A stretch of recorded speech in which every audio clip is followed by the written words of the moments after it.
You know that feeling when your entire world just explodes right in front of you.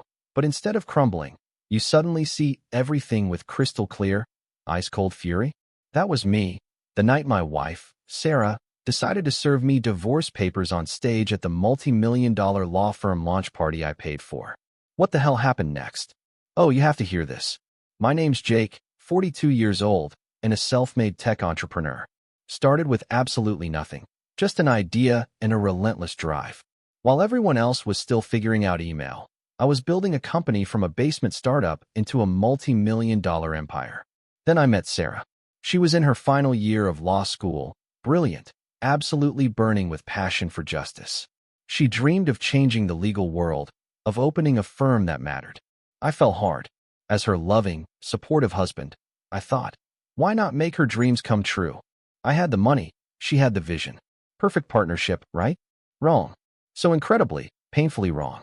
For over 2 years, I bankrolled everything. The initial seed money, the office lease on Madison Avenue with mahogany paneling, and those breathtaking Chrysler Building views, state-of-the-art computer systems, insane hiring bonuses for hotshot lawyers poached from white shoe firms, marketing, designer furniture, you name it. It all added up to a cool $20 million. Yeah, you heard that right. $20 million. But here's where I wasn't completely stupid. Every single transaction was meticulously documented as a business investment, not a marital gift. We had loan agreements, partnership structures, performance clauses, the works. My lawyer, Patricia, thought I was being paranoid. It's your wife, Jake, she'd say. You trust her, right? I did trust her. That was my first mistake. The launch party for Williams and Cross LLP was scheduled for a Saturday evening in November. Sarah had been planning this for months. It was going to be her grand debut as a major player in New York's legal scene. 500 guests, judges, senior partners from competing firms, legal journalists, basically everyone who mattered in Manhattan legal circles. The venue was absolutely spectacular. Crystal chandeliers that probably cost more than most people's cars, marble floors polished to mirror perfection, champagne fountains that looked straight out of Vegas, ice sculptures that were honestly works of art, and appetizers that probably required reservations just to eat anywhere else. The whole thing screamed, "We have arrived," in the loudest possible way. I showed up in my best Tom Ford suit, charcoal gray, perfectly tailored, Italian leather shoes that could probably finance a decent used car. I was genuinely excited. This was Sarah's moment, yes, but it was also mine in a way. All that investment, all that support, all those late nights listening to her practice speeches and review business plans, it was finally paying off. The energy in the room was electric. You could practically smell the ambition mixed with expensive cologne and that particular brand of competitive tension you get when you put a bunch of high-achieving lawyers in the same room. I recognized faces from newspaper articles, legal blogs, people whose names carried serious weight. Judge Robert Cross, Sarah's father, was holding court near the bar, still the intimidating figure who'd grilled me when Sarah and I got engaged, but who'd eventually accepted me. Derek Cross, Sarah's slick partner, was working the room like a natural politician. I spent the first hour doing what you do at these events, making small talk with people I recognized from other charity galas and business functions, accepting congratulations on Sarah's success, and generally playing the role of the supportive husband who made all this possible. It felt good, honestly. I was proud of what we'd built together. I was making my way through the crowd, accepting congratulations, feeling pretty damn good about being the man behind the woman, when I heard a comment that stopped me cold. Some young associate, probably still wet behind the ears, leaned over to his buddy and said with a smirk, well, looks like the trial husband showed up." Trial husband. The words hit me like a punch to the gut. I kept walking, kept smiling. You don't let some nobody in a cheap suit see you sweat. But inside, something cold and sharp started to twist. Then Sarah got up to give her speech. She looked absolutely stunning. Dark hair in a perfect updo, wearing the diamond necklace I bought her for our anniversary, the one that cost more than most people make in a year. She was glowing under those chandeliers, basking in congratulations from everyone who mattered. "Ladies and gentlemen," she began, her voice carrying that smooth confidence she uses in court, "thank you for being here to celebrate the launch of Williams and Cross LLP. This firm represents everything I've worked for, Everything I've dreamed of. The crowd murmured appreciatively. Someone shouted, "Hear, hear." Standard stuff for these events, right? But then Sarah did something that made my blood freeze. She reached into her Chanel clutch and pulled out a manila envelope. Plain, unremarkable, the kind that could contain anything. However, she continued, and the temperature in the room dropped 10 degrees. Before we officially open our doors, I have one piece of business to attend to. She walked down from the podium, her heels clicking against the marble like a countdown timer. Every step brought her closer. The crowd parted like the Red Sea. I could feel hundreds of eyes on me, hear whispers buzzing around the room like angry wasps. Sarah stopped right in front of me, close enough that I could smell her Chanel No. 5. She was still smiling, but now I could see what that smile really was. It wasn't love or gratitude. It was pity, mixed with the most chilling satisfaction. "Jake," she said, loud enough for the whole room to hear. "You've been so generous, so supportive. I want everyone here to know that the first case Williams and Cross LLP will be handling is very close to my heart." She handed me the envelope like she was presenting an award at some twisted ceremony. "The first case for my law firm," she announced, turning back to address the crowd, "is my divorce. Jake, I need you to sign these papers and leave tonight." The words hung in the air like smoke from a burning barrel. For a moment, everything was perfectly silent. Then, the applause started. Scattered at first, then growing louder, bolder. Some people were gasping. Others were filming with their phones, probably already uploading to social media. I stood there, holding that envelope, feeling like the biggest fool who ever walked the earth. My money was funding this party. My connections were filling this room. I made this entire night possible. And now I was being dismissed like hired help who'd overstayed their welcome. The humiliation should have been crushing.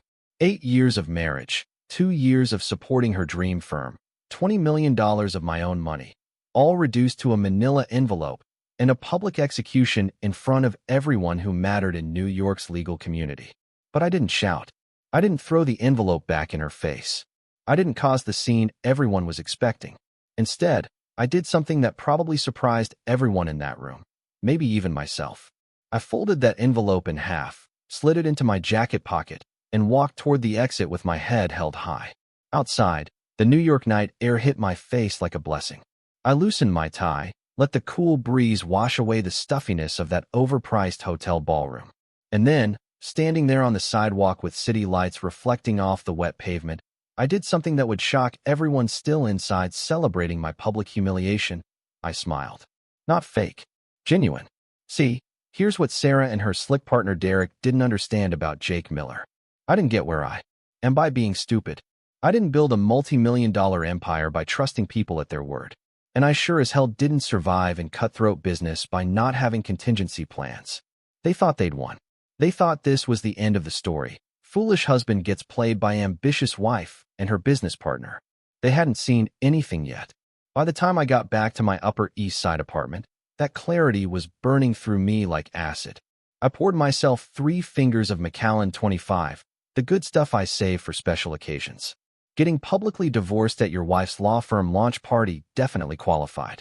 I headed straight to my study, past floor-to-ceiling windows offering million-dollar views of Central Park. Most people think the view makes this room special, but they're wrong. The real magic is behind the custom bookshelf, where a hidden panel slides away to reveal my private safe. This isn't some dinky hotel safe. This is a proper vault, fireproof, waterproof, big enough to hold everything that really matters.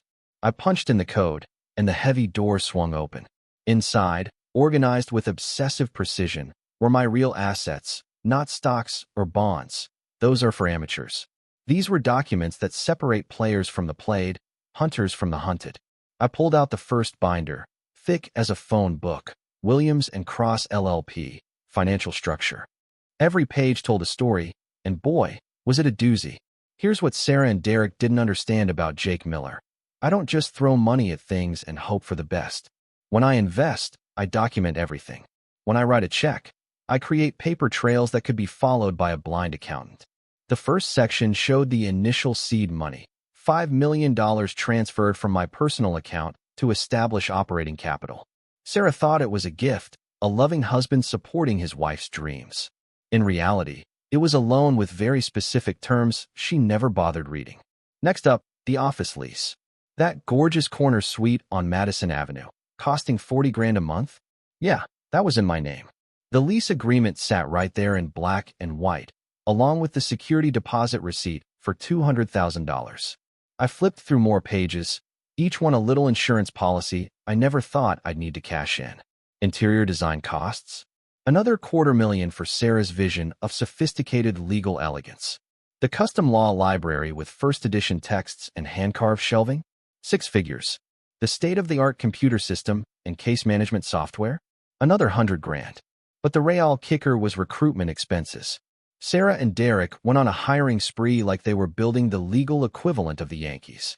They poached senior associates from white shoe firms, offering signing bonuses and inflated salaries that would make Wall Street executives jealous.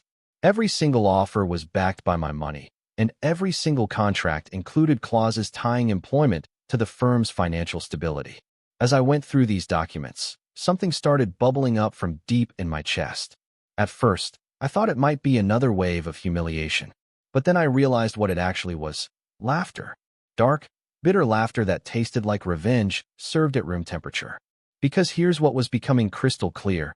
I hadn't been Sarah's husband for the past 2 years. I'd been her bank. A walking, talking ATM with a wedding ring and a joint checking account. Every dinner party where she introduced me as my husband, Jake, the tech entrepreneur, she was really saying, my financier who doesn't understand law. Every time she asked my opinion on hiring decisions or office locations, she was just being polite while spending my money. Every passionate speech about building something meaningful, she was talking about building it on my dime while planning to cut me out. $20 million. That's the grand total when you add up every check, every wire transfer, every credit card payment I made to support Williams and Cross LLP. $20 million to fund my wife's affair and finance my own. Public humiliation. But here's where Sarah and Derek made their fatal mistake. They assumed I was just another rich guy who got successful by luck and stayed successful by throwing money at problems. They clearly never did their homework on how Jake Miller actually operates. Every single transaction was structured as a business investment, not a marital gift. Every contract included performance clauses, accountability measures, and most importantly, exit strategies. Sarah never read the fine print because she was too busy planning her grand debut as New York's hottest new legal power couple. I closed that binder and reached for the next one: corporate structure and silent partner agreements. This is where things got really interesting. When you're putting $20 million into a startup law firm, even one run by your loving wife, you don't just write checks and hope for the best. You create legal structures that protect your investment. You establish yourself as a silent partner with very specific rights and responsibilities. Rights like the ability to freeze corporate accounts if fiscal responsibility is questioned. Rights like mandatory disclosure of all major expenditures. Rights like unilateral withdrawal of invested capital under breach of fiduciary duty clauses. The beauty is that Sarah signed every single one of these agreements herself. She was so eager to get her hands on my money that she barely glanced at the corporate documents. She probably assumed they were just legal boilerplate paperwork you sign when your husband is being overly cautious about protecting assets. It was 2:47 a.m. when I cracked my knuckles and opened the firm's online banking portal. Sarah probably assumed I didn't have access anymore. Maybe even changed passwords in some amateur attempt at digital security. She always was too trusting, too willing to believe people are exactly what they appear to be. But here's the thing about being the guy who bankrolled the entire operation. You make sure you always have a way in. Those credentials I memorized when we first set up corporate accounts still worked perfectly. The backup email tied to password recovery? That's my personal Gmail, not Sarah's. I was in the system within 30 seconds. And what I saw made me smile for the first time since that disaster at the Hilton. The account balance showed exactly what I expected: $847,000 in operating capital sitting in the main business checking account. There was also the money market account with another $1.2 million in reserve funds, and the expense account Derek had been using to fund his and Sarah's business dinners. This was going to be fun. I started with the smallest moves first, financial adjustments that wouldn't trigger immediate red flags, but would definitely cause interesting conversations come Monday morning. The automatic payment system handling monthly expenses, office lease, utilities, cleaning service, coffee suppliers, got a little adjustment. Not canceled, just temporarily suspended due to account verification requirements. Next up, vendor payments. That fancy catering company that provided tonight's champagne fountain and caviar service? Their invoice payment just got frozen, pending financial review. The florist who created those elaborate centerpieces? Same deal. Every single vendor who contributed to my public humiliation just got moved to payment pending status. But the real masterpiece was the payroll system. All those hotshot lawyers Sarah and Derek poached from competing firms, the ones with signing bonuses and six-figure salaries, their direct deposit information just encountered a small technical glitch that would require manual resolution. Nothing permanent, just a temporary hiccup that might make their mortgage payments interesting this month. But the real coup de grace was still coming. I navigated to the investment management section where the crown jewel of my financial architecture sat waiting, my silent partner withdrawal clause. It was buried in subsection 7.3 of the corporate partnership agreement, the part that Sarah's lawyer probably skimmed over because it looked like standard boilerplate language. What it actually said, in very precise legal terminology, was that any partner who contributed more than 75% of the firm's initial capitalization has the right to immediate asset recovery in the event of material breach of fiduciary responsibility.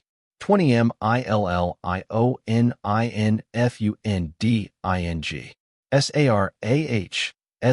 SLAUNCHPARTY DEREKSSMIRKASHEWMEGETHOSEPAPERS IDSAYTHEATQUALIFIESASMATERIALBREACHEVERYTHING THEFINALSCREENWASBEAUTIFUL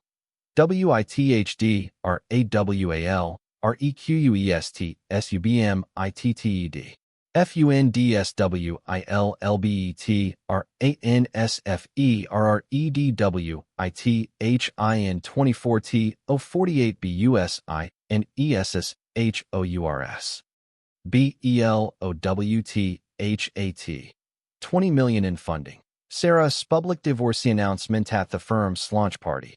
Derek Sirkashwachenston dead those papers, died safe that qualifies as a material breach of everything. The finals Kristen was beautiful. Withdrawal request submitted. Funds will be transferred within 24 to 48 business hours. Below that, 20,000,000.00. $20 million about to disappear from Williams and Cross LLP's accounts like morning mist in summer sun. Monday morning hit New York like a freight train. My phone had been buzzing since 6:30 a.m. Sarah with 47 missed calls and counting. Derek with 12 calls. Board members, investors, vendors whose names I recognized from the expensive party they threw Saturday night. I ignored every single one. My doorman called at exactly 10 a.m. Mr. Miller, there's a young lady here from the law firm. Says it's urgent. Sophie Lang, Sarah's assistant, fresh out of college, probably making 30 grand a year to fetch coffee and manage calendars. When I finally let her up, Sophie looked like she'd been through a blender set on Corporate Nightmare. Her usually perfect blonde hair was a messy bun. Makeup smudged like she'd been crying. Everything's collapsing, she said. The payroll system crashed this morning. Nobody got paid. Vendors are calling nonstop saying their payments were rejected. The catering company is threatening to sue.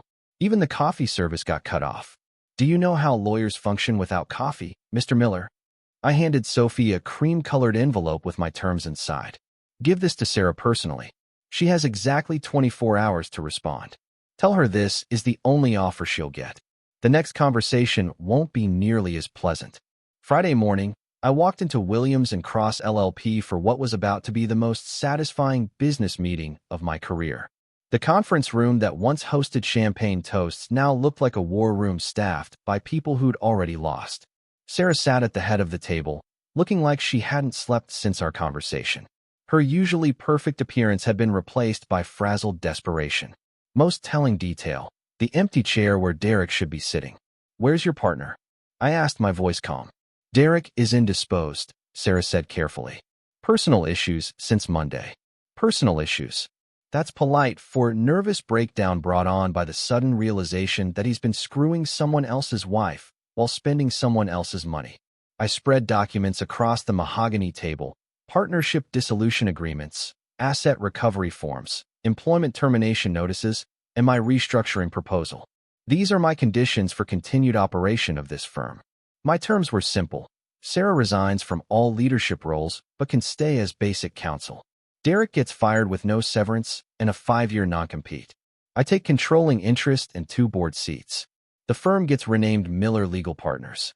Sarah's hands shook as she picked up the pen. "If I sign this, I'll be nothing more than an employee in my own firm." I looked her dead in the eye. "Sarah, this stopped being your firm the moment you decided to serve me divorce papers at a party I paid for."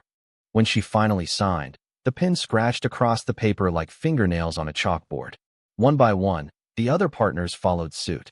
But here's where the story takes an interesting turn. Instead of just destroying Sarah's legal empire, I decided to build something better. The devastation was swift. By Monday evening, Williams and Cross LLP had gone from rising star to cautionary tale. The legal newspapers picked up the story within hours, and by Wednesday, it had made national business publications. Tech entrepreneur systematically dismantles wife's law firm after public divorce humiliation captured everyone's imagination. Sarah released a statement, not the sanitized PR version she'd originally wanted, but an honest accounting of what had actually happened. She admitted to making personal choices that compromised her professional judgment, acknowledged that I had funded the firm's entire operation, and accepted full responsibility for the decisions that led to the firm's financial crisis. The reaction from the legal community was fascinating. About half the responses were, "She had it coming," while the other half questioned whether my actions were appropriate business practices or vindictive overreach. Law schools started using the case as a teaching example in business ethics courses. But the most interesting development came 3 weeks later. I started getting calls from law school deans wanting me to guest lecture, bar associations asking me to serve on ethics committees, and nonprofits looking for board members who understood both business principles and legal accountability. Instead of being the vengeful ex-husband, I was increasingly seen as someone who demonstrated how proper documentation and ethical business practices could protect all parties in complex professional relationships. The legal community was viewing this as a masterclass in investment protection rather than personal drama. That's when I started thinking about what comes next. Revenge was satisfying, but not sustainable. I'd proven my point, protected my investment, and re-established my reputation. But what was I actually going to build with all this restored credibility? The answer came during a guest lecture at Columbia Law School. A student asked what I thought was the biggest problem with legal services in America. Without thinking, I answered, "Most people who need lawyers can't afford them, and most lawyers spend their time on work that doesn't actually help people." That led to a conversation with Dr. Rebecca Chun, an ethics professor who'd been following my case. She mentioned a legal aid organization in Brooklyn doing innovative work, but struggling with funding. "They're the opposite of Williams and Cross," she said. "All substance, no flash, and about 6 weeks from closing their doors."